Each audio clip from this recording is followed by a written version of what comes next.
মান কানা আখিরু কালামিহি লা ইলাহা ইল্লাল্লাহ ফাদাখালাল জান্নাহ, যার জীবনে শেষ কালেমা হবে লা ইলাহা ইল্লাল্লাহ, সে জান্নাতে চলে গেছে। মানুষের জীবনের শেষ কালেমা যদি লা ইলাহা ইল্লাল্লাহ হয় তাহলে জান্নাতে চলে গেছে। এটা জিকির। আবু মুসা আশআরী রাদিয়াল্লাহু তাআলা আনহু বলেন, রাসূল সাল্লাল্লাহু আলাইহি সাল্লাম বলেছেন, আফজালু যিকরি লা ইলাহা ইল্লাল্লাহ, সবচেয়ে উত্তম জিকির হলো লা ইলাহা ইল্লাল্লাহ। তাহলে এটা ইবাদত, এটা জিকির, যেটা আল্লাহ বলছেন।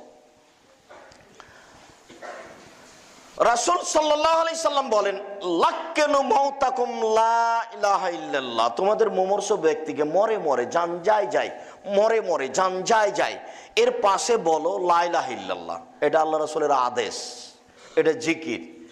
এর অনেক উপকার, তার একটা বড় উপকার